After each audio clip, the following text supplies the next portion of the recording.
चलिए आज हमारा दूसरा हुआ है और इसके अंदर हम स्टार्ट करेंगे जावा से। ठीक है। HTML और CSS हमारी कंप्लीट है और आज की क्लास में हम स्टार्ट करने जा रहे हैं जावास्क्रिप्ट। तो जावास्क्रिप्ट क्या है? एक प्रोग्रामिंग लैंग्वेज। जावास्क्रिप्ट क्या है? एक प्रोग्रामिंग लैंग्वेज है। प्रोग्रामिंग लैंग्वेज यानी कि ऐसी कमांड जो कि कंप्यूटर को समझ आती है, जो कि कंप्यूटर को समझ, यानी कि प्रोग्राम लिखने के लिए जो लैंग्वेज हम इस्तेमाल करेंगे उसको हम क्या कहते हैं? Programming language. तो प्रोग्राम क्या होता है? आप सेट ऑफ इंस्ट्रक्शन लिखो, कुछ ऐसी इंस्ट्रक्शन जिसकी मदद से आप कंप्यूटर से कोई काम करवाना चाहते हैं। ऐसी बात है, जब हम किसी को कोई काम कहते हैं, किसी अपने फ्रेंड को, किसी अपने दोस्त को कोई काम कहते हैं, तो उसको क्या कहते हैं? कुछ बताते हैं, कुछ इंस्ट्रक्शन देते हैं, फिर वो काम करता है, उसको समझता है। तो इसी तरह जब कंप्यूटर से हम कोई काम करवाएंगे तो उसको क्या देंगे? इंस्ट्रक्शन देंगे, हदायत देंगे। ठीक है। वो हदायत जो एक काम करने के लिए कंप्यूटर को दी जाती है उसको कहते हैं एक प्रोग्राम। क्या कहते हैं? कंप्यूटर का एक प्रोग्राम कहते हैं। और उन्हीं प्रोग्राम को लिखने के लिए जिस जुबान का इस्तेमाल करेंगे ना हम, उस जुबान को हम क्या कहते हैं? Programming language. और प्रोग्रामिंग लैंग्वेज हमारे पास काफी ज्यादा है, जो हाई लेवल लैंग्वेज के अंदर आती है, वो जिसके अंदर जिसको आज हम डिस्कस करेंगे, आज हम स्टडी करेंगे, वो कौन सी है? जावा। वो कौन सी है? जावा। जी। सारा सबसे ज्यादा जो मोस्ट पॉपुलर है, अच्छा ये ना डिपेंड करता है कि आपने बनाना क्या है। ये डिपेंड करता है कि डिफरेंट डिफरेंट प्रोग्रामिंग लैंग्वेज हमारे पास अवेलेबल है, लेकिन हम जो है वो कौन से इस्तेमाल करेंगे ये डिपेंड करेगा कि हमने अपनी प्रोग्रामिंग लैंग्वेज से बनाना है। क्योंकि एक लैंग्वेज जब बिल्ड की जाती है, वो उसका कोई खास मकसद होता है कि ये लैंग्वेज इस काम को बनाने के लिए, यानी कोई ऐप बनाने के लिए एक लैंग्वेज बनाएगी, एक वेबसाइट को बनाने के लिए लैंग्वेज बनाएगी, एक वेबसाइट डेवलपमेंट यानी कि वेबसाइट सॉफ्टवेयर सॉफ्टवेयर बनाने के लिए लैंग्वेज बनाएगी, एक जो है वो कोई खास सॉफ्टवेयर बनाने के लिए इस्तेमाल की है। डिफरेंट लैंग्वेज जो है वो डिफरेंट मकसद के लिए इस्तेमाल की है। इसकी एग्जाम्पल ऐसे है कि अगर आपके पास एक सेब है और एक दूसरी तरफ एक दरख्त है, ठीक है, और आपके पास दो चीजें हैं, एक नाइफ है, चाकू है, और दूसरा आपके पास है कुल्हाड़ी। अब चाकू और कुल्हाड़ी ये दोनों चीजें किसके इस्तेमाल होती है? किसी चीज को काटने, किसी चीज को। इसकी एग्जाम्पल आप इस तरह ले लेंगे, ये प्रोग्रामिंग लैंग्वेज है। ये क्या है? हमारी प्रोग्रामिंग लैंग्वेज है। अब डिपेंड करेगा कि हमने सेब को काटना है या फिर दरख्त को काटना है। समझ आ रही है? डिपेंड करेगा कि हमने किस चीज को बनाना है। क्या वेबसाइट बनानी है, क्या वेब पेज सॉफ्टवेयर बनाना है, या कोई ऐप बनाना है। ठीक है। तो उसके लिए जो ज्यादा बेहतर होगा, हम उसको उस कंपोनेंट को जो है उस लैंग्वेज को इस्तेमाल करेंगे। अगर हमने एप्पल को काट करना है तो कौन सा हम किसका इस्तेमाल करेंगे? नाइफ का इस्तेमाल करेंगे। अगर हमने किसी दरख्त को काट करना है उसके लिए क्या इस्तेमाल करेंगे? इवन कि अगर हम चाकू से भी ऐसा लग रहेगा तो एक दरख्त देखना है, चाकू को काट हो जाए। देखिए प्रोग्रामिंग लैंग्वेज से हम काम सारे कर सकते हैं, लेकिन बेहतर यह है कि आप उससे वही काम करो जिसके लिए वो ज्यादा बेस्ट है। आपको समझ आई है? तो वेबसाइट बनाने के लिए जो सबसे ज्यादा इस्तेमाल होने वाली लैंग्वेज है वो है जावास्क्रिप्ट। वो क्या है? जावास्क्रिप्ट, जिसको आज हम शुरू करने जा रहे हैं। कहते हैं कि JavaScript is the programming language, यानी कि एक ऐसी जबान जिससे हम क्या लिखेंगे? अपने programme. We use it to give instructions to the computer। हम इसको इसलिए इस्तेमाल करते हैं ताकि हम कंप्यूटर को क्या दें? इंस्ट्रक्शन को। जाहिर बात है, अगर हमें कंप्यूटर से अपना काम लेना है तो उसकी जुबान हमें सीखनी पड़ेगी। जिस तरह हमारे यहाँ पर एक कोई इंग्लिश मैन आ जाए जो हमें इंग्लिश लैंग्वेज को समझता है, अब उसके साथ हम कम्युनिकेट करना चाहते हैं, बातचीत करना चाहते हैं, तो जाहिर बात है हमें उसकी जुबान आनी चाहिए, उसको हमारी जुबान आनी चाहिए। समझ आ रही है? अगर वो हम हमें उर्दू आते हैं, वो हमसे कम्युनिकेट करना चाहता है, तो उसको कौन सी जुबान आनी चाहिए? उर्दू सीखनी पड़ेगी उसको। उर्दू सीखेगा तो देन वो हमसे कम्युनिकेट करेगा, हमसे जो अपनी बात है वो शेयर कर सकेगा। तो अगर वो कोई काम कर रहा है तो देन वो कोई काम जो है वो हम एग्जीक्यूट करेंगे। ठीक है। तो इसी तरह जाता है कि आपने उसको इंस्ट्रक्शन दे दिया, जिसको कंप्यूटर को इंस्ट्रक्शन किस जुबान में देंगे? आप प्रोग्रामिंग लैंग्वेज। तो प्रोग्रामिंग लैंग्वेज है जो हम शुरू करने जा रहे हैं वो कौन सी है? जावास्क्रिप्ट। वो कोई ऐसा काम भी हो सकता है, मिसाल के तौर पर मैं कंप्यूटर से ब्लास्ट करवाना चाहता हूँ, मैं चाहता हूँ कि 2 नंबर को ब्लास्ट करो, 2 और 3 को ब्लास्ट करो, तो ये भी मुझे कहना पड़ेगा, लेकिन किस किस बात में उसको कहना पड़ेगा, किस बात में जावास्क्रिप्ट किस बात में उसको कहना पड़ेगा। समझ आ रही है? बड़ा छोटा प्रोग्राम भी हो सकता है, हम उसको कहेंगे हमारी जो पूरा वेबसाइट पूरा सॉफ्टवेयर भी हो सकता है। अब पूरा सॉफ्टवेयर जब हम बनाना है तो उसकी इंस्ट्रक्शन भी हम किससे देंगे, जावास्क्रिप्ट की लैंग्वेज में देंगे। जावास्क्रिप्ट की लैंग्वेज जब हम उसको इंस्ट्रक्शन देंगे तो देन ही वो हमारे सॉफ्टवेयर को बनाएगा, हमारी वेबसाइट को बनाएगा, उसकी बाद में इंस्ट्रक्शन देनी पड़ेगी। जान कहते हैं कि आप क्या करते हैं, कंप्यूटर को कोई ना कोई इनपुट देते हैं, जो कि हमारी क्या होती है, कोड होती है, इंस्ट्रक्शन होती है, प्रोग्राम होती है, जो कि हम कोड लिखेंगे, वो हमारी क्या होगी, आएगा इनपुट होगी जो हम कंप्यूटर को देंगे, और उसके अगेंस्ट जो उसकी आउटपुट आ रही है वो क्या होगी, उसकी आउटपुट होगी कि जो काम हमने उसको कहा उसने उसको क्या किया, एग्जीक्यूट, और उसका एक रिजल्ट क्रिएट करके हमें प्रोवाइड कर दिया। उसका क्या किया, एक रिजल्ट क्रिएट करके हमें प्रोवाइड कर दिया। तो ये था थोड़ा सा इंट्रोडक्शन जावास्क्रिप्ट का। तो नेक्स्ट हमारे पास कहता है कि सेटिंग ऑफ VS कोड, जब हमने इसको लिखना है जावास्क्रिप्ट लैंग्वेज को, तो उसके लिए हमारे पास कोई ना कोई एक टेक्स्ट एडिटर होना चाहिए, सॉफ्टवेयर होना चाहिए जिसके अंदर हम उसको कोड करेंगे। अच्छा, ये जो आपकी जावास्क्रिप्ट लैंग्वेज है, ये आपकी ब्राउजर बेस्ड है, यानी कि आप इसको ब्राउजर पे डायरेक्टली भी रन कर सकते हैं। मिसाल के तौर पर मैं न्यू टैब में आता हूँ, यहाँ पे कहीं पे भी राइट क्लिक करके स्टार्ट पे क्लिक करूँ, तो ये आपके पास यहाँ पर नीचे जो भी नजर आ रहा है, ऊपर आपने टैब में एक चीज नोटिस करनी, यहाँ पे लिखा हुआ है कंसोल। क्या लिखा हुआ है, कंसोल। कंसोल पे क्लिक करते हैं तो ये सारा आपका क्या है, जावास्क्रिप्ट का एडिटर है। यहाँ पर आप जावास्क्रिप्ट का कोड लिख सकते हैं। मिसाल के तौर पर मैं यहाँ पर एक कोड लिखता हूँ।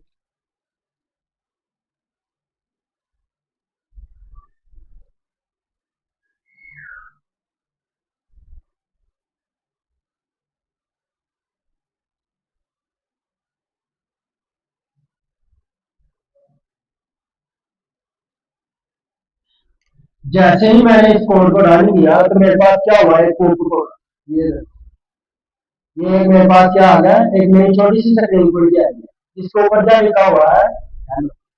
जिसके अंदर क्या लिखा हुआ है, मैंने क्या किया, अलर्ट के अंदर हेलो लिखा, तो जब मैंने इसको क्या किया, रन किया, मैं यहाँ पर इसको दोबारा रन करता हूँ, तो मेरे पास क्या हुआ, एक यानी कि एक छोटी में तो शो हो गया, पॉपअप शो हो गया। तो ये जो पॉपअप शो हो रहा है, ये किसका फीचर है, जावास्क्रिप्ट का फीचर। अभी इसको इग्नोर करेंगे, ये क्या लिखा हुआ है, जस्ट मैं आपको बताना जा रहा हूँ, हम यहाँ पर भी अपनी जावास्क्रिप्ट को लिख सकते हैं, यहाँ पर भी अभी हम अपनी जावास्क्रिप्ट को लिख सकते हैं। ठीक है, तो अभी हम इसको यहाँ पर, क्योंकि हम लिखना रिकमेंड नहीं करेंगे कि सारी जावास्क्रिप्ट अपनी वेबसाइट की यहाँ पर लिखें, क्योंकि अगर मैं पेज को क्या कर दूँ, रिफ्रेश कर दूँ, तो वो सारा क्या होगा, यहाँ से रिमूव होगा। ठीक है, रन टाइम के लिए या कोई सी एरर को चेक करने के लिए, तो यहाँ पर भी हम अपनी जावास्क्रिप्ट को लिख सकते हैं। तो इसका बेस्ट तरीका ये है कि आप क्या करो, अपने VS कोड के अंदर जो कि हमने पहले से ही इंस्टॉल करके रखा हुआ है, हम क्या करते हैं, इसको आते हैं, इसको ओपन करते हैं, VS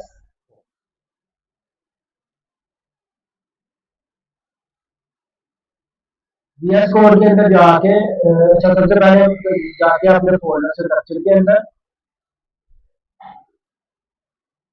फोल्डर स्ट्रक्चर के अंदर आके यहाँ पर हम एक नया फोल्डर क्रिएट करते हैं जावास्क्रिप्ट के नाम से,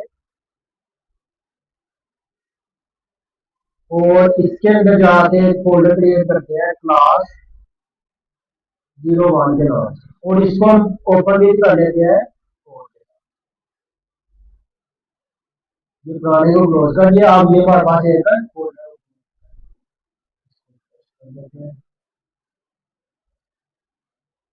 क्योंकि हमने जावास्क्रिप्ट का कोड लिखना है तो उसके लिए हमें फाइल भी कौन सी चाहिए, जावास्क्रिप्ट की फाइल चाहिए। तो यहाँ से आकर अगर मैं फाइल क्रिएट करूँ, यहाँ से मैं मेन डॉट JS जावास्क्रिप्ट की फाइल बनाने के लिए उसकी एक्सटेंशन क्या करेंगे, हम डॉट JS नाम कुछ भी रख सकते हैं, मेन अपने एक्स्ट्रा कुछ भी रख सकते हैं, लेकिन जो उसकी एक्सटेंशन रखेंगे वो क्या टाइप करेंगे, डॉट JS। तो इसको हमने एंटर किया, ये हमारे पास कौन सी फाइल बन गई है, लेकिन जो है ये फाइल है, ये डायरेक्टली जो आपके ब्राउजर पे रन ये यहाँ पे डायरेक्टली रन नहीं हो। एक्चुअली जो हमारी एचटीएमएल फाइल होती है उसको जब हम डायरेक्टली रन करें उसको उसके ऊपर जाके डबल क्लिक करें तो वो डायरेक्टली कहाँ पे रन होती है। यानी कि अगर आपको मैं बताना चाहूँ कि यहाँ पर हमारी जो एचटीएमएल फाइल है,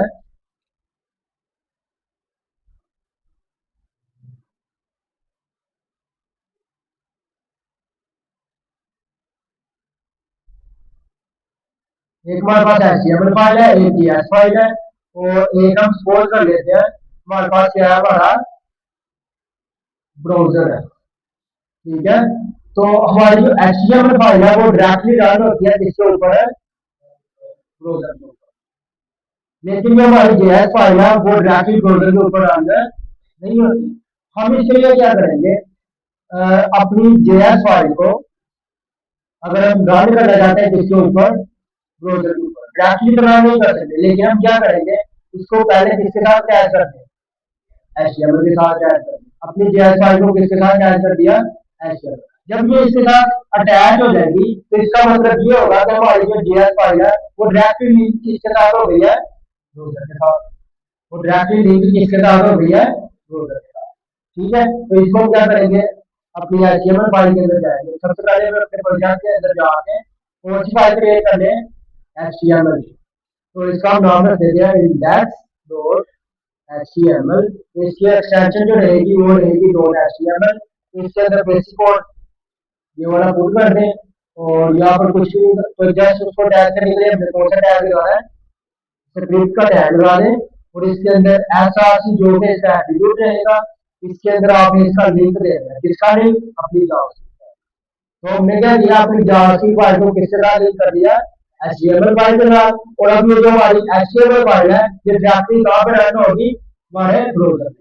तो अगर ये ब्राउजर पे रन होगी तो इसके आउटपुट हम कहाँ से देख सकते हैं, अपनी अपने ब्राउजर पे जाके क्या कर सकते हैं। तो यहाँ से मैं इसको गो लाइव करता हूँ। ब्राउजर के ऊपर कुछ भी यहाँ पे आउटपुट शो नहीं होगी, तो यहाँ पे जिसकी आउटपुट शो होगी हमारी एचटीएमएल सीएसएस की, कुछ लिखा ही है तो आउटपुट भी नहीं आएगी। तो हम इस पेज का भी एक्सट्रैक्ट करेंगे और इसका जो कंसोल लिखेंगे तो यहाँ पर हमारी किसकी आउटपुट आएगी, जावास्क्रिप्ट की। किसकी आएगी, जावास्क्रिप्ट। तो यहाँ पर हम जाते हैं और अपने जावास्क्रिप्ट को क्या करते हैं,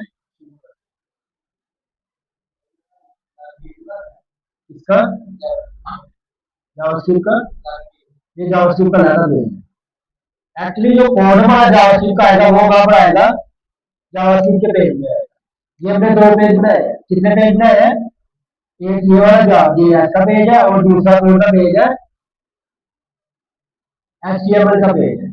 ठीक है, तो यहाँ पर सारा जावास्क्रिप्ट का ही कोड आएगा, लेकिन जब हमने उसको कोड को रन करने के लिए, अपने कोड की आउटपुट को देखने के लिए उस पेज को किस तरह नहीं कर दिया, एचटीएमएल। उस पेज को किस तरह नहीं कर दिया, एचटीएमएल।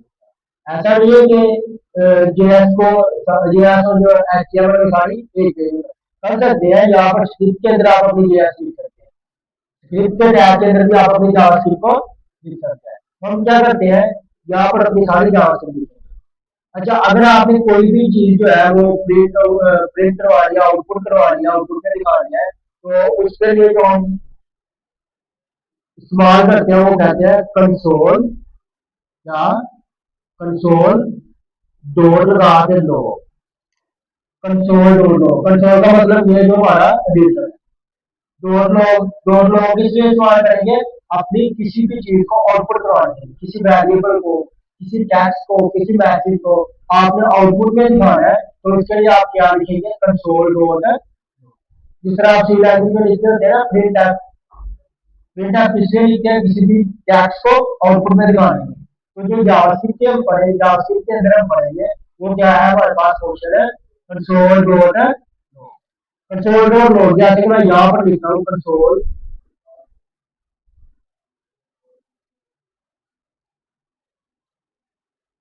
Console dot log. उसके बाद आपने लगानी है,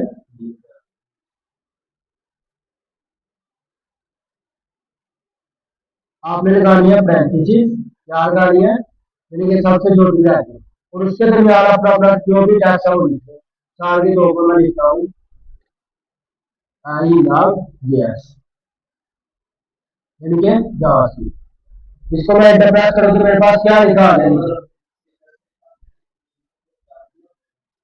ये मैं ऐसे चाहता हूँ कि यहाँ पर भी कोड कर सकते हैं, मैं यहाँ पर भी कोड कर सकता हूँ। कंसोल डॉट लॉग यहाँ पर लिख देता हूँ आई लव जावास्क्रिप्ट। तो मेरे पास आउटपुट में क्या आ गया, आई लव क्या, नहीं नहीं, ये जो हमारा जो कोड होगा वो लिखेंगे यहाँ पे। कहाँ पे लिखेंगे, यहाँ पे। तो इसकी जो आउटपुट आएगी वो हमारे पास यहाँ पे आएगी कंसोल। इसीलिए तो हमने अपने डीएस फाइल को किसके साथ नहीं किया, ब्राउजर के साथ। ब्राउजर हमें चाहिए क्योंकि जिस तरह अपने एचटीएमएल और सीएसएस के कोड उसकी आउटपुट देखने के लिए हमें क्या चाहिए, ब्राउजर चाहिए। इसी तरह जेएस के आउटपुट देखने के लिए भी क्या चाहिए, बात को अंडरस्टैंड किया आपने। वो मैं आपको बता दूं।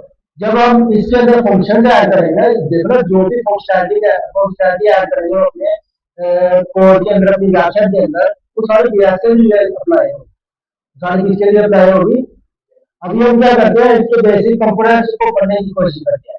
तो इसके अंदर जो चीजें हैं वो कितने कितने कंपोनेंट्स है, इसके अंदर कौन कौन से टूल है। तो हमने इसके अंदर टूल को पढ़ लिया। तो टूल को पढ़ने के बाद हम क्या करेंगे, ये देखेंगे उन टूल से मदद से हम किस तरह अपनी वेबसाइट को डिजाइन कर सकते हैं। मिसाल के तौर पर मैं आपको दिखाऊंगा, यूट्यूब की अगर आप एग्जाम्पल ले लें।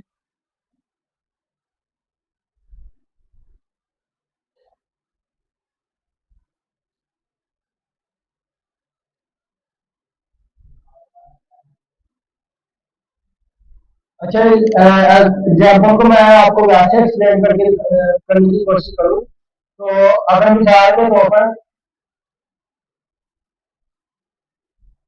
मैंने ये एक लिंक ओपन किया है, यूट्यूब की कोई वीडियो चलाई है, ठीक है। तो हमें इतना आइडिया है कि यहाँ पर जो भी शो हो रहा है वो इस ब्राउजर के ऊपर, जिस पेज के ऊपर जो भी शो हो रहा है वो सारा किसकी मदद से आ रहा है, एचटीएमएल और सीएसएस की मदद से आ रहा है। ये जो स्टाइलिंग सारी आ रही है वो किससे आ रही है, एचटीएमएल और सीएसएस से। अच्छा, लेकिन जैसे ही मैं इस बटन पे क्लिक करूँ तो ये 42 की बजाय क्या हो गया, 43 हो गया। क्या हो गया, 42 की बजाय 43 हो गया। लेकिन अगर हम इस कोड को किससे किया, एचटीएमएल से एसएस से किया होगा तो ये तो कभी चेंज नहीं होगा। ये क्लिक करने पे कभी भी चेंज है, उसके अंदर जो फिक्स वैल्यू हमने सेट कर दी वही रहेगी। 42 सेट कर दिया तो 42 रहेगा, 41 सेट कर दिया तो 41 ही रहेगा। देखो ना, बटन पे क्लिक किया तो इसका आपने देखा आइकन भी चेंज हो गया। पहले आइकन था जिसके अंदर कलर चेंज रहा था, अब जो आइकन आया वो कौन सा कलर जिसका फिल है। अब देखो, अगर मैं दोबारा क्लिक करूँ, अब दोबारा क्लिक करने से क्या हो गया, आइकन भी चेंज हुआ और हमारा जो टैक्स नंबर है वो भी चेंज हुआ। अब ये जो फंक्शनैलिटी ऐड हुई है किसकी मदद से हुई है, ये हमारी लैंग्वेज की मदद से। अगर इसमें से जावास्क्रिप्ट को निकाल दे तो इसमें ऐसा काम कुछ भी नहीं हो सकता। आप व्यूज की बात कर लें, जैसे ही इस वीडियो को लोग देखेंगे यहाँ पर व्यूज बढ़ना शुरू हो जाएंगे। अगर हम फिक्स व्यू की लेंथ सेट कर दें तो ये तो यहाँ पर इंक्रीज नहीं हो गए, ये तो यहाँ पे इंक्रीज नहीं होगी। जाहिर बात है, हमें इन चीजों को ऐड करना है। मैं यहाँ पे क्लिक करूँ तो वीडियो डाउनलोड होना शुरू हो जाएगा। वीडियो डाउनलोड होगी और साथ में आपने देखना है एक और चीज होगी कि मेरे पास एक पॉपअप शो होगा। मैंने हमने एचटीएमएल पढ़ी, हमने सीएसएस पढ़ी, उसमें कोई ऐसा हमें फीचर ना पड़ा कि बटन पे क्लिक करें तो इस तरह का हमारे पास एक बॉक्स हो जिसके अंदर ये सारा टेक्स्ट लिखा हो। पढ़ा कुछ नहीं पढ़ा, लेकिन बटन पे क्लिक करने से ये सारा मेरे पास आ गया। ये कैसे आया, उसके बाद मैं एक और चीज दिखाता हूँ। यहाँ पर लिखा हुआ है सब्सक्राइब, क्या लिखा हुआ है। मैंने जैसे इसके ऊपर क्लिक किया क्या हुआ, आपने कुछ चेंजेस देखी है, बटन वैसे ही चेंज हो गया। एक तो सब्सक्राइब लिखा चला गया, उसके अंदर दो आइकन आ गए और एक साथ में टेक्स्ट कोड आया अनसब्सक्राइब। साथ में उसके अंदर क्या हुआ, एक ड्रॉप डाउन की लिस्ट भी आ गई है। क्या हुआ, एक ड्रॉबेल की मिसाल जो कि पहले बटन पे नहीं आ रही। अब मैंने जैसे अब डाला थी यहाँ पे मेरे पास चार ऑप्शन आ रहे हैं, तो ये एक ड्रॉबेल के अंदर आ रहे हैं। तो ये जो सारी फंक्शनैलिटीज ऐड हो रही है ये किसके ऐड हो रही है? ये हमारी लैंग्वेज से ऐड हो रही है। ये सारी किससे ऐड हो रही है? ये सारा हम देखेंगे। इससे पहले हमें क्या करना पड़ेगा, जावास्क्रिप्ट के जो बेसिक टूल्स है उनको अंडरस्टैंड करना पड़ेगा, उनको स्टडी करना पड़ेगा। ठीक है, क्या करना पड़ेगा उनको? जब हमने टूल्स को सीख लिया तो देन हम उन टूल्स की मदद से किसी चीज को बना सकते हैं। जिस तरह एक मैकेनिक है, उसको अब टूल से भी बता दे, टूल पे चलाते जिस तरह है, तो उसे पहले क्या करना पड़ेगा, उन टूल को सीखना पड़ेगा। अब तो जब आप पेज का पेज है आपके पास, उससे आपको ये पता चले तो मैं पेज खोल सकता हूँ। अगर वो दो वाला तो मैं दो वाला पेज खोल सकता हूँ। लेकिन अगर आपको उसको चलाना नहीं आता तो आप उसका कोई भी नेट खोल नहीं सकते। अगर आपको चलाना आ गया, आपको चाहे पेज, चाहे किसी दरवाजे में लगा है, चाहे किसी डोर पे लगा है, चाहे किसी विंडो में लगा है, वो जहाँ पर भी लगा है, आप उस एक टूल की मदद से उस सारे प्रॉब्लम को सॉल्व कर सकते हैं।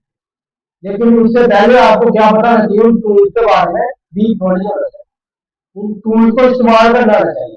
इसी तरह हम अपने लैंग्वेज के अंदर टूल्स पढ़ेंगे, डिफरेंट टूल्स पढ़ेंगे, उनको सीखेंगे। जब उनके ऊपर हमारी ग्रिप हो जाएगी, देन अपनी ये जो चीजें बिल्ड है उनको बिल्ड करना सीखेंगे। ये चीजें किस तरह बिल्ड हो रही है, यूट्यूब का मैकेनिज्म किस तरह काम कर रहा है, फेसबुक का मैकेनिज्म किस तरह काम कर रहा है, लिंक्डइन का किस तरह काम कर रहा है, तो इन चीजों को हम देखेंगे। आपने टिकटॉक पे देखा होगा, जब हम उसकी लाइक के बटन पे क्लिक करते हैं तो वो ऐड हो जाता है, पहले वाट होता है। जब क्लिक करते हैं तो वो क्या जाता है, बटन क्लिक कर देते, उसके ऊपर क्या करो, उसकी फंक्शनैलिटी ऐड कर दो, उसके अंदर चेंजेस लेके आओ, उसके नीचे जो नंबर लिखा उसमें एक का इजाफा कर दो। ये सारी जो फंक्शनैलिटीज है आप थोड़ा सा सोचे ना, ये किस तरह से ऐड हो, ये हम जावास्क्रिप्ट से ऐड करते हैं। ठीक है, तो इसलिए जो है हम एक अगर प्रॉपर वेबसाइट बनाना चाहते हैं, प्रॉपर एक सॉफ्टवेयर बनाना चाहते हैं वेब बिजनेस में, तो उसके लिए हमें एचटीएमएल सीएसएस को डिजाइनिंग के लिए चाहिए ही चाहिए, जो कि यूजर को एक अच्छा इंटरफेस प्रदान करे। अब ये मैंने एक दिन आपको एचटीएमएल सीएसएस के अंदर आपको दिखाया था।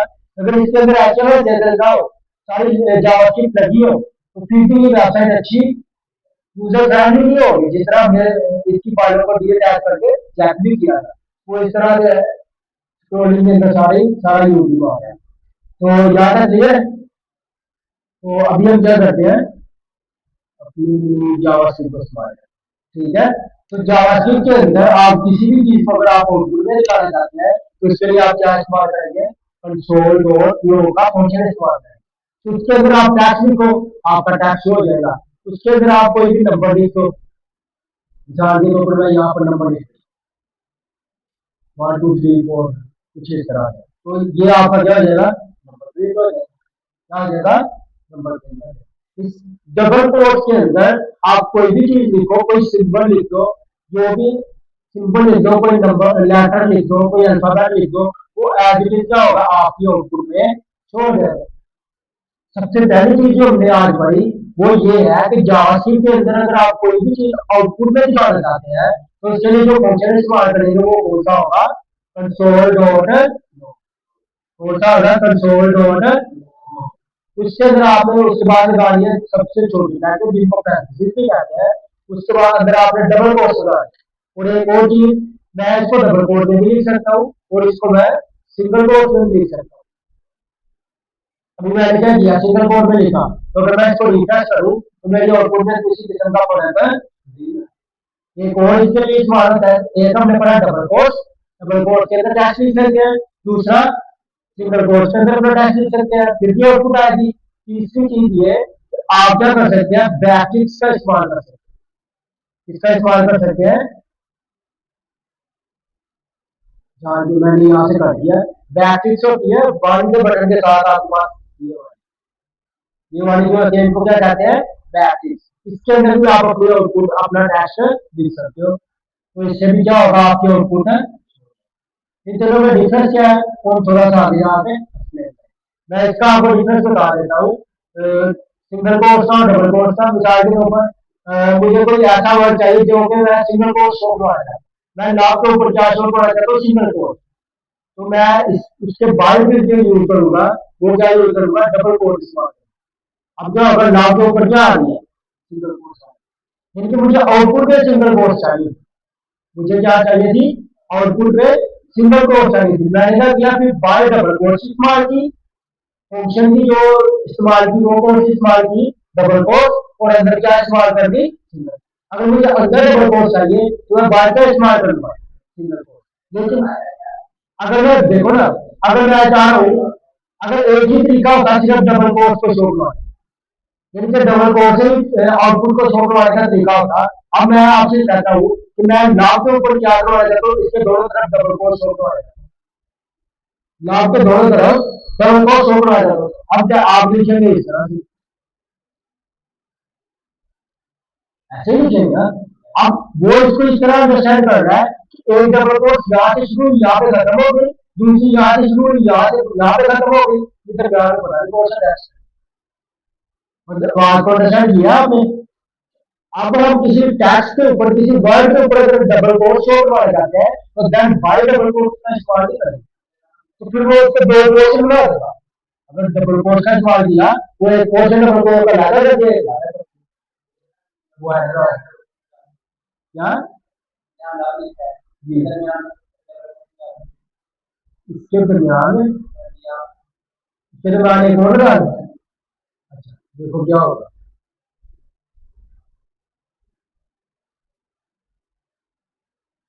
क्या होगा, अब देखते हैं इसको क्या है। लेकिन फिर भी इसको चैप्टर, इसको चैप्टर, तो फिर इसका सोल्यूशन क्या नजर आ रहा है, जहाँ के तौर पर मैं कोई टैक्स है, मेरा कोई ऐसा जैसे शेयर, शुरू में डबल कोर्स का इस्तेमाल करना पड़ता है। ये ऐसी चीज है जो मैं डबल कोर्स के अंदर दिखाया जाता हूँ, भाई कोई भी ऐसा टैक्स होता है, जैसे आप वेबसाइट का कोई बैनर होता है ना, मेन उसका email होता है, उसके ऊपर कोई एक टैगलाइन लिखी होती है, जस्ट डू इट, मेरे पास नाइकी का टैगलाइन है, तो उसको मैं डबल कोर्स में दिखाना चाहता हूँ, वो करने के बाद किसमें दिखाना चाहता हूँ, डबल कोर्स।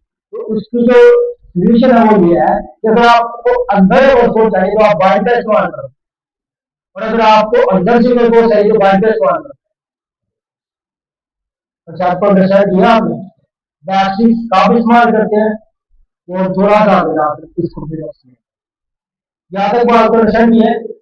एक चीज हमने पढ़ी है, फंक्शन हमने पढ़ा है, अगर आप किसी भी आउटपुट, कोई भी आउटपुट आप कंसोल के ऊपर शो करना चाहते हो, उसके लिए आप फंक्शन कौन सा इस्तेमाल करोगे, कंसोल डॉट लो, यहाँ तक क्लियर है। अच्छा एक चीज है कि इसके ऐड अगर आप सभी को नाम भी लगाओ तो ये चलेगा, लेकिन ये जो एक अच्छा जो तरीका है वो ये है कि आप सभी को का इस्तेमाल करो, यहाँ तक क्लियर है। नेक्स्ट चलें,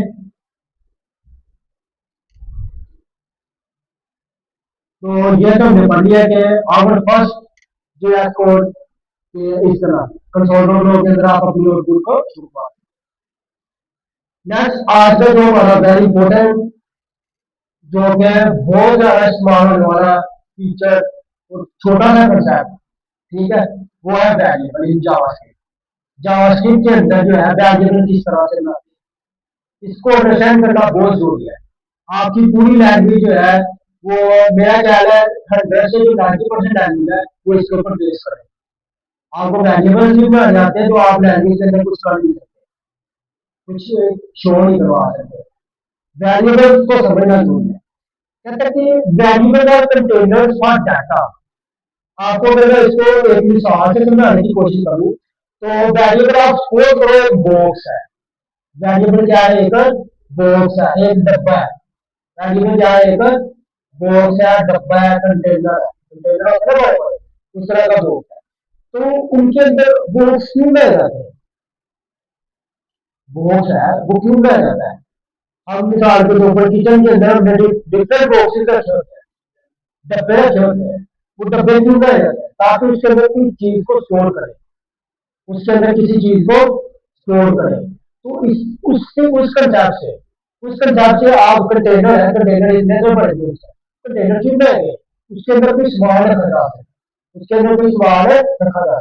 तो इस कंसेप्ट को अगर लैंग्वेज के अंदर लेके जाए तो आप ये समझो कि वेरिएबल एक ऐसे बॉक्स होते हैं, ऐसे बॉक्स जिनके अंदर हम अपने डाटा को सेव करते हैं। वेरिएबल्स क्यों लाएंगे हम अपने डाटा को सेव करने, जिस तरह हम अपने किचन के अंदर डिफरेंट बॉक्स रखे होते हैं अपने मसाला जार को स्टोर करने के लिए, इस तरह अपनी लैंग्वेज के अंदर जो वेरिएबल बनाएंगे वो किसके बनाएंगे, अपने डाटा को स्टोर करने के लिए।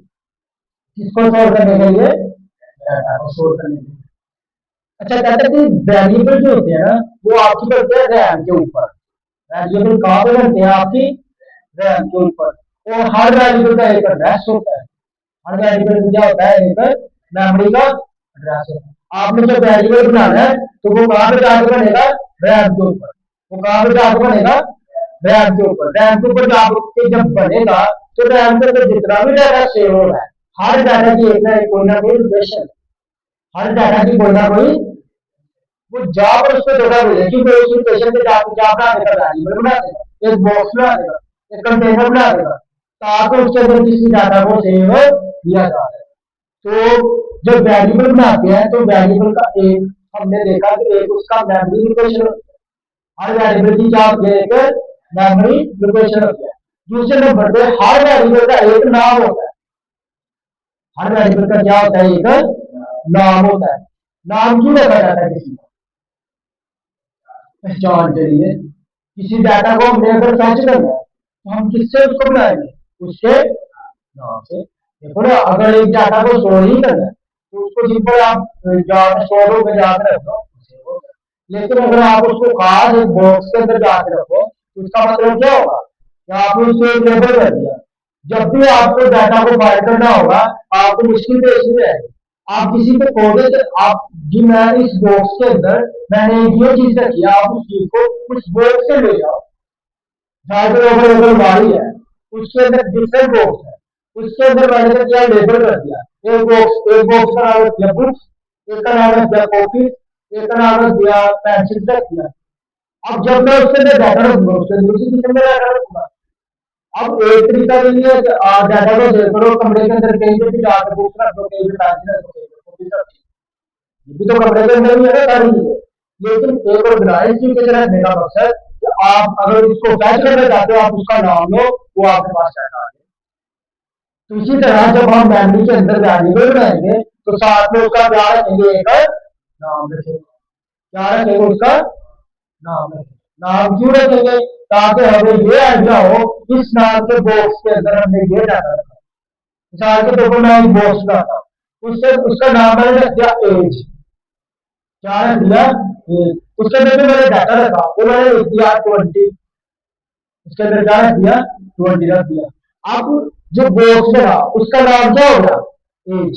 उसका नाम क्या हो गया, एज। और उसके अंदर जो वैल्यू थी, उसकी जो डाटा था, वेरिएबल का डाटा, वेरिएबल की वैल्यू वो हमारे में क्या है, सीधी 20 हो गया, सीधी उसकी। तो अब हम उसको डेट करना चाहते हैं, उस नाम उस एज को देखना चाहते हैं, हम किसको कॉल करेंगे, उसके नाम को कॉल करेंगे। किसको कॉल करेंगे, उसके नाम। एज को कॉल करेंगे, उसका डाटा हमारे पास आ जाएगा। ठीक है। मिसाल के तौर पर मैं यहाँ पर आके मैंने कहा कि एक वेरिएबल बनाते हैं।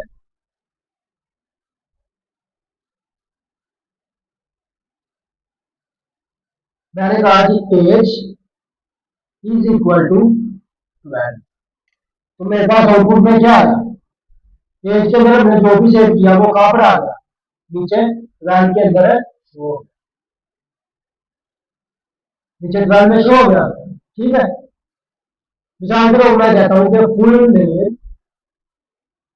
नेम रखा, उसके अंदर मैंने स्टोर करवा दिया। जैसे मैंने कह देता हूँ अली स्टोर करवा दिया, मैंने एंटर किया तो क्या आ गया, मेरे पास अली से अली आ गया आउटपुट के अंदर। आउटपुट में क्या आ गया, अली आ गया। अच्छा, मिसाल के तौर पर मैं यहाँ पर कोई वैल्यू बनाता हूँ, मैं कहता हूँ कि फुल नेम या first name is equal to Ahmed. मैंने एक वेरिएबल बनाया जिसका मैंने नाम क्या रख दिया, फर्स्ट नेम। वेरिएबल बनाया जिसका नाम क्या रख दिया, फर्स्ट नेम। इसका नाम, इसका मतलब क्या है कि ये एक वेरिएबल का नेम है। ये क्या है, एक वेरिएबल का। और इसका मतलब इक्वल का मतलब है कि ये जो राइट साइड में वैल्यू पड़ी है इसको उठा के किसके अंदर सेव कर दो, इस वेरिएबल के अंदर, जिस वेरिएबल का नाम क्या है, फर्स्ट नेम। तो अब वो जो वैल्यू है वो वैल्यू क्या है हमारे पास, अहमद। वो हमारे पास वैल्यू क्या है, अहमद। अब वो क्या करेगा, अहमद की वैल्यू को किसमें स्टोर कर देगा, फर्स्ट नेम के अंदर। अब ये वैल्यू इसके अंदर तो सेव हो गई है, लेकिन क्या आउटपुट में आएगी मेरे पास? आउटपुट में तो नहीं आएगी।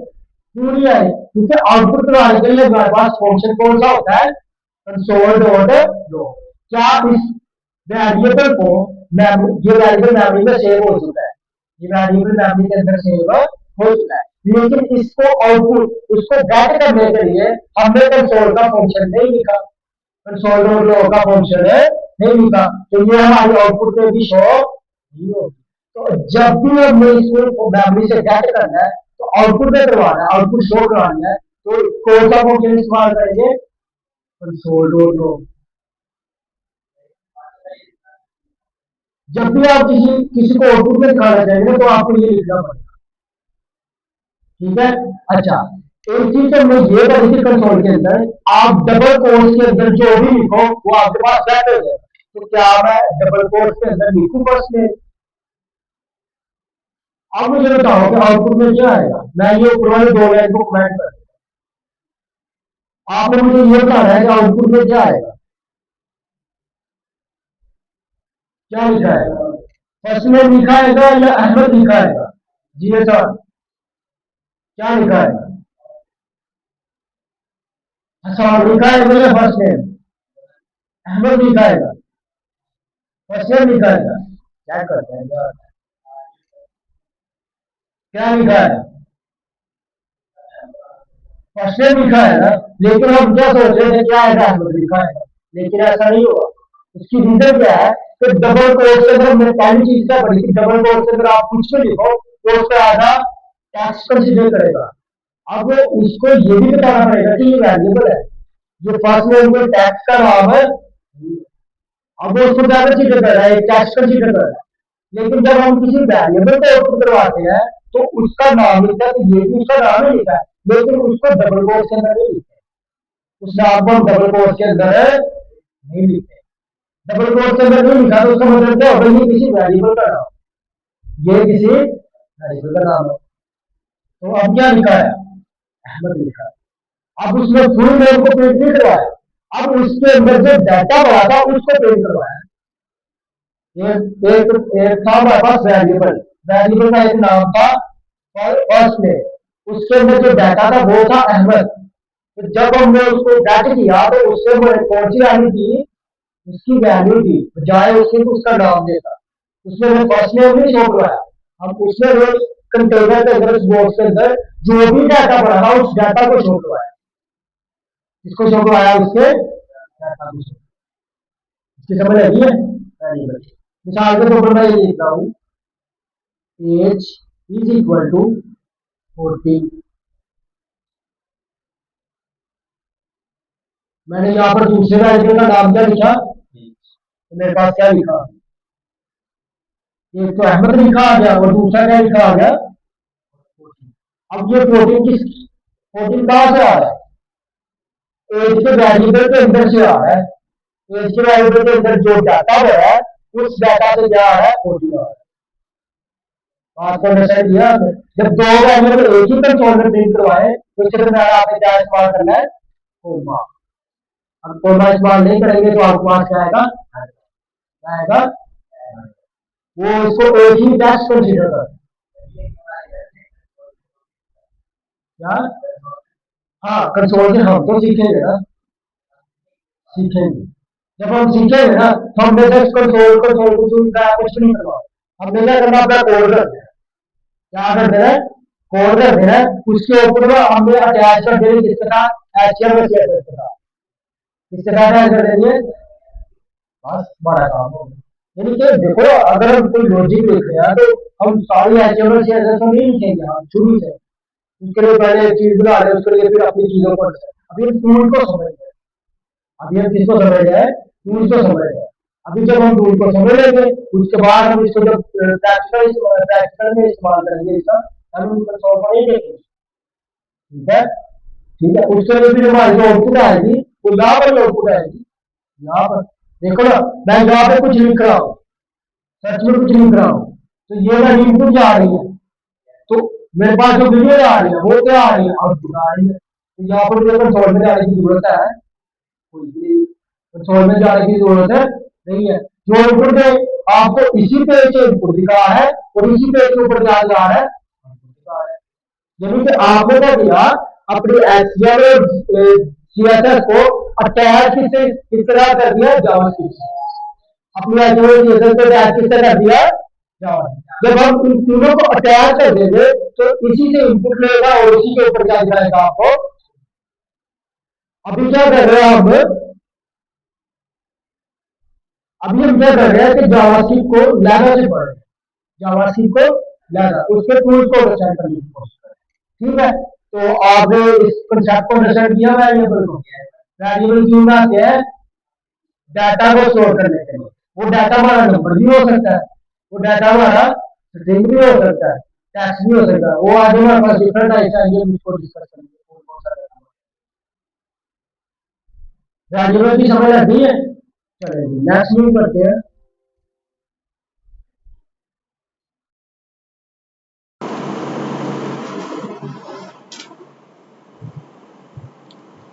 नेक्स्ट हमारे पास आ रहा है वेरिएबल रूल्स। क्या लिखा आ रहा है, वेरिएबल रूल्स। कहते हैं कि वेरिएबल्स को लिखने के भी कुछ असूल हुआ करते हैं, वेरिएबल को लिखने के भी कुछ असूल हुआ करते हैं। फर्स्ट चीज ये है, कहते हैं कि variable names are case sensitive. Variable name का मतलब कोई बता सकता है, वेरिएबल नेम का मतलब क्या है। वेरिएबल्स नेम, दो लफ्ज लिखे हैं वेरिएबल्स नेम, इसका मतलब क्या है।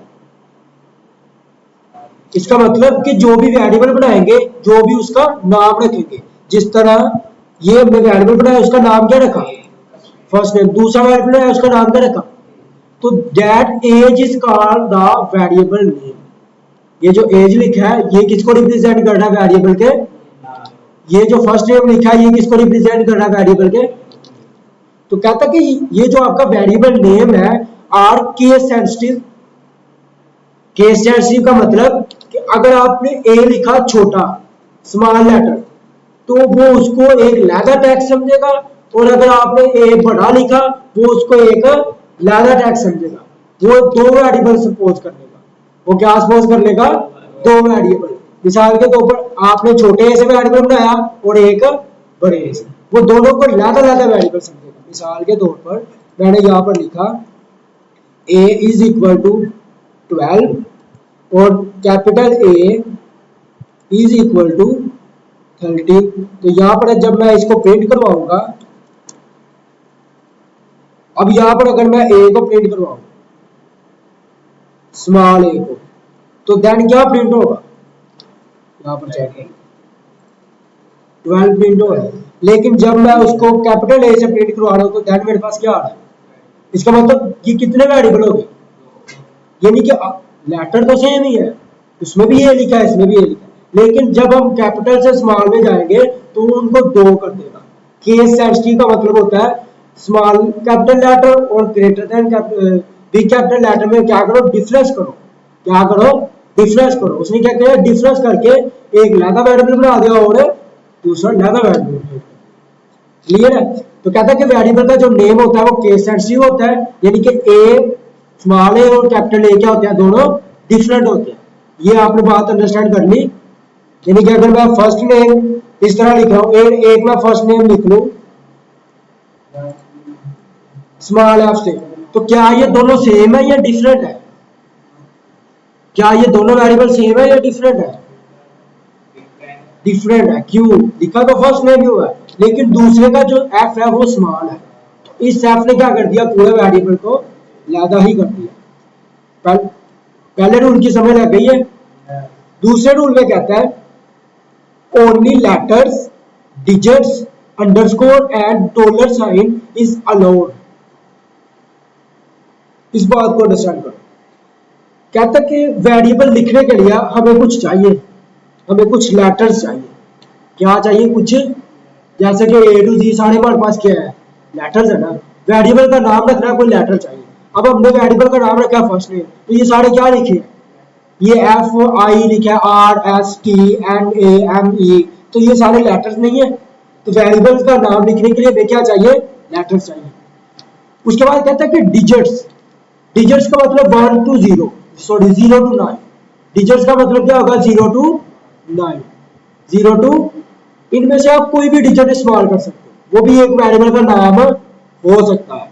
तीसरी चीज में कहता है अंडरस्कोर। तीसरी चीज में क्या कहता है? अंडरस्कोर क्या है कि अगर आपको मैं यहां पर लिख के दिखाऊं, ये मैंने लिखा माइनस, जिसको डैश भी कहते हैं, और शिफ्ट दबा के इसी बटन को दोबारा प्रेस करेंगे तो लाइन थोड़ी सी नीचे आ जाएगी बॉटम के साथ।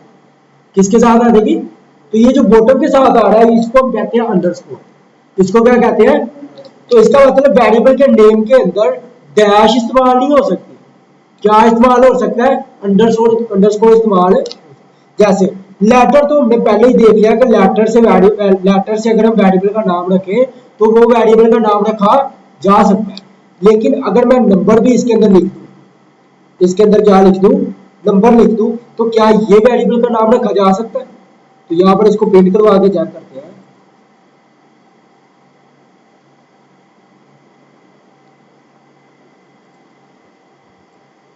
तो जैसे हमने लिखा फर्स्ट नेम 1 2, तो इसके अंदर क्या स्टोर था? अहमद। तो यहाँ पर भी क्या आ गया आउटपुट में? इसका मतलब ये एक अच्छा यानी कि वेरिएबल का वैलिड नेम है, यानी कि ये वेरिएबल का नेम हो सकता है जिसके अंदर लेटर्स भी आए और उसके अंदर क्या आए? डिजिट्स भी आए। उसके अंदर क्या आए? डिजिट्स भी आए। अच्छा, उसके अंदर मैं अगर डैश इस्तेमाल कर दूं, यहाँ पर नेम के बाद मैंने लिखा डैश, क्या लिख दिया मैंने? अब यहाँ पर चेक करते हैं क्या ये वेरिएबल का नाम हो सकता है। एक तो आप देखो यहाँ पर ही आ रहा है, क्या आ रहा है? यहाँ पर एरर आ रहा है कि डैश वेरिएबल के नेम के अंदर नहीं हो सकती। डैश जो है वेरिएबल के नेम के अंदर इस्तेमाल हम नहीं कर सकते, तो यहाँ पर भी एरर आ रहा है। तो क्या यहाँ पर अगर मैं डैश की जगह अंडरस्कोर का इस्तेमाल करूँ तो कहता है कि अंडरस्कोर का आप इस्तेमाल कर सकते हैं, ये एक वेरिएबल का नेम हो सकता है। हमारे पास आउटपुट आ रही है, इसका मतलब ये वेरिएबल का नेम हो सकता है। और चौथे नंबर पे कह रहा है कि आप डॉलर साइन को भी इस वेरिएबल के अंदर इस्तेमाल कर सकते हो। जैसे कि अगर मैं यहाँ पर लिख दूं 2 के बाद डॉलर का साइन लिख दूं, ये वाला,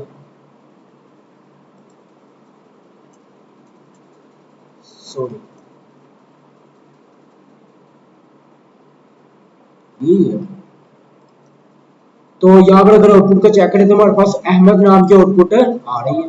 इसका मतलब ये सिर्फ 4 चीजें हैं जो कि वेरिएबल के नाम के अंदर आ सकती है। इसके अलावा कोई भी चीज, इवन के स्पेस भी वेरिएबल के नाम के अंदर आप लगा नहीं सकते। स्पेस भी वेरिएबल के अंदर नाम के अंदर आप नहीं लगा सकते।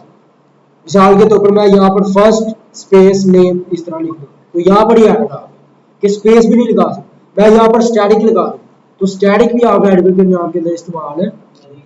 मैं यहाँ पर @ लिख दूं तो वो भी आप वेरिएबल के अंदर के नाम के अंदर इस्तेमाल नहीं कर सकते। एक और चीज है कि आप स्टार जो है, स्टार आप नंबर से नहीं ले सकते। 4 चीजें तो आनी है, 4 चीजें तो आनी है, लेकिन आप स्टार जो है वो नंबर से नहीं ले सकते। नंबर ले सकते हैं, नंबर ऐसा नहीं है कि ले नहीं सकते, ले सकते हैं, लेकिन शुरू नंबर से नहीं कर सकते। वेरिएबल का नाम जो है वो शुरू नंबर से नहीं कर सकते, ये रूल्स है, ठीक है। वेरिएबल नेम की याद है, क्लियर है। उसके बाद कहता है ओनली अ लेटर अंडरस्कोर और dollar sign should be first character, यानी कि फर्स्ट कैरेक्टर पे हमने पढ़ा 4 चीजें आ सकती हैं और 3 चीजें शुरू में इस्तेमाल की जा सकती हैं और चौथी चीज जो नंबर है वो शुरू में इस्तेमाल नहीं की जा सकती। 3 रूल्स की समझ लग गई है। अच्छा, चौथा रूल कहता है reserve word can not be variable names. Reserve word क्या होता है? रिजर्व वर्ड जैसे कि मेरे पास एक फंक्शन है कंसोल डॉट लॉग, ये भी तो कोई वर्ड ही है ना। लॉग, कंसोल डॉट लॉग कोई ना कोई वर्ड है। जैसे हमारे पास लूप होता है, फॉर लूप होता है। अब ये जो फॉर है ये भी तो एक वर्ड ही है ना, वर्ड ही है ना।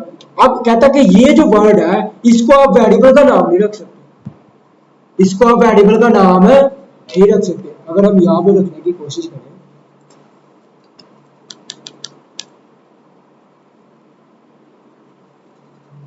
कंसोल रख दिया और यहाँ पर अगर मैं कंसोल को प्रिंट करवाने की कोशिश,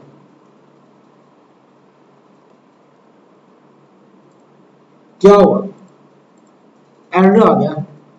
कहता है कि आप कंसोल का वर्ड वेरिएबल के नाम के तौर पे इस्तेमाल नहीं कर सकते। क्यों नहीं कर सकते? क्योंकि ये एक ऐसा वर्ड है जो कि लैंग्वेज के अंदर पहले इस्तेमाल हो चुका है, जो कि लैंग्वेज के अंदर पहले ही इस्तेमाल है। जब लैंग्वेज बन रही थी तो तब इसका मतलब लिखा गया था कि कंसोल का मतलब क्या है, किसी चीज को आउटपुट करवाना। समझ आ रही है? तो अगर कहता है कि जो के वर्ड जो पहले से इस्तेमाल हो चुके हैं उनको आप वेरिएबल के नाम के तौर पे इस्तेमाल यहाँ पर अगर मैं वाइल क्या है, वाइल भी एक ऐसा वर्ड है जो पहले इस्तेमाल हो चुका है। वाइल एक ऐसा वर्ड है जो लैंग्वेज के अंदर पहले ही इस्तेमाल हो चुका है, तो इस वर्ड को आप लैंग्वेज के अंदर दोबारा इस्तेमाल नहीं कर सकते। और वेरिएबल के नाम के तौर पे इस्तेमाल ये उसी मकसद के इस्तेमाल होंगे जिनका, यानी कि जो मकसद इनका लिखा हुआ है।